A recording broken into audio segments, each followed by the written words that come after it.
Welcome to today's Explainer. We're getting right into something deeply emotional today, tracing the tragic yet honestly incredibly beautiful intertwined lives of two Afghan women in Khaled Hosseini's masterpiece, A Thousand Splendid Suns. If you're familiar with this material, you already know it's the kind of story that just grabs hold of you and literally stays with you forever.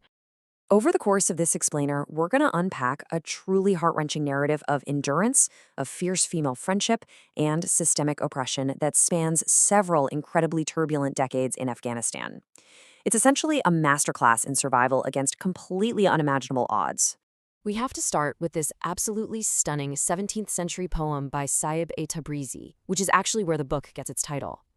The quote is, "One could not count the moons that shimmer on her roofs, or the thousand splendid suns that hide behind her walls." It so brilliantly sets up our core theme here. We're looking at the hidden beauty, the staggering strength, and the quiet, secret sacrifices of the women living entirely behind Kabul's walls. Section 1. Mariam and the Burden of Endurance. So, we kick off this parallel narrative by stepping into the highly isolated, downright harsh early life of our first protagonist, Mariam.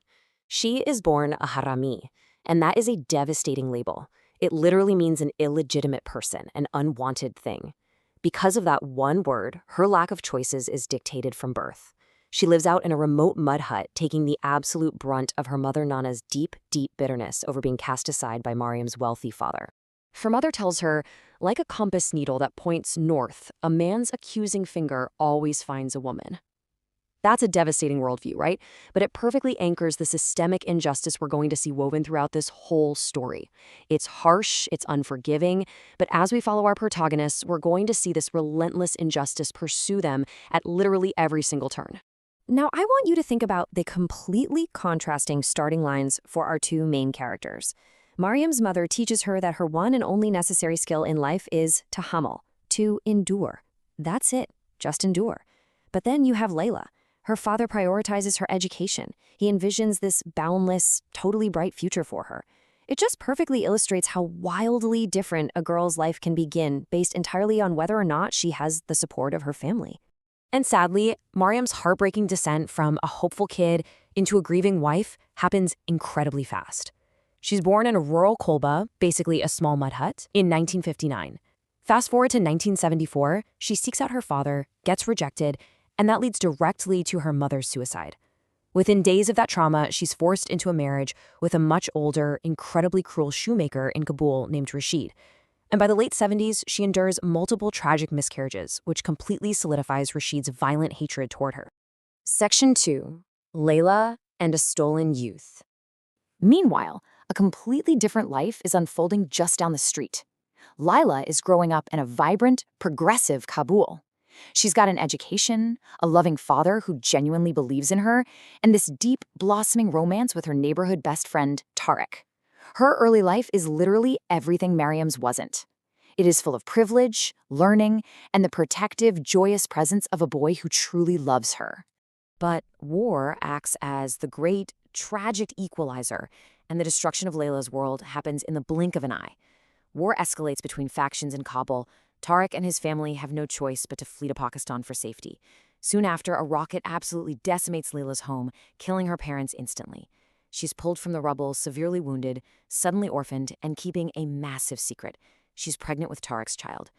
Her privilege is just stripped away instantly. Section 3. Two Wives, One Bond. Desperate to protect her unborn child, Laila does the unthinkable and agrees to become Rashid's second wife. And at first, they are bitter enemies. Obviously, Mariam deeply resents the young, beautiful replacement. But then comes the shared trauma. As Rashid's horrific abuse targets both of them, the ice slowly begins to crack. Finally, they become allied in motherhood. Their relationship miraculously evolves into this unbreakable alliance, entirely forged in the fires of domestic abuse. The real turning point is the birth of Laila's daughter, Aziza. That baby changes absolutely everything. You see, the baby's pure, unreserved love for Mariam, a woman who has literally never been truly loved or wanted by anyone in her entire life, finally thaws her hardened heart. It is the innocent love of a child that cements the ultimate bond between these two women. They're not rivals anymore. They are a family, and they are fighting to survive. But outside the walls of their house, the entire world is collapsing. The Taliban takes strict control of Kabul, stripping away what little freedom women had left. The danger escalates rapidly. The women actually get caught trying to escape and are brutally beaten by Rashid. Then, a devastating famine forces them to make the impossible choice of placing little Aziza in an orphanage just so she doesn't starve. And then, the absolute breaking point. Rashid discovers that Tariq didn't die like Rashid had lied and claimed, but he has actually suddenly returned. Section 4. Sacrifice and New Beginnings. When Rashid finds out about Tariq, he goes into a rage and attempts to strangle Laila to death. In that exact moment, Mariam steps in. She takes a shovel and commits a fatal act to save the only true family she has ever known. She makes the ultimate sacrifice. She tells Laila it is fair. I've killed our husband. I've deprived your son of his father. It isn't right that I run. I can't. She accepts her execution with this profound, just heartbreaking grace. Also, Laila and Tariq won't have to live their lives as hunted fugitives. As Mariam faces her final moments in the stadium at the hands of the Taliban, she draws comfort from the prayers her old tutor taught her in her youth. God's words will never betray you, my girl. Amidst all that horror, she finds this incredible, quiet peace in her own staggering strength. Right at the end, she realizes that she has loved, and she has been truly loved in return. Now, Laila and Tariq do manage to escape to Pakistan with the kids, but Mariam's ultimate sacrifice pulls Laila right back to Kabul. She realizes she just can't hide away in safety. She is compelled to go back to help rebuild her broken city and to run the orphanage in honor of her best friend's memory. She finally steps out into the light. Because you see, Mariam is never really far away. She shines in Laila's cart with the bursting radiance of 1,000 suns. Through Laila's survival and her fierce dedication, Mariam's lifelong legacy of just having to endure actually transforms into a literal beacon of hope for the future of Afghanistan. The woman who was told her whole life to just endure ended up changing the entire world for the people she loved. So, I'll leave you with this final thought to reflect on today. What are the hidden sacrifices women make out of love, and how does their quiet endurance shape the world we leave behind? Really think about it.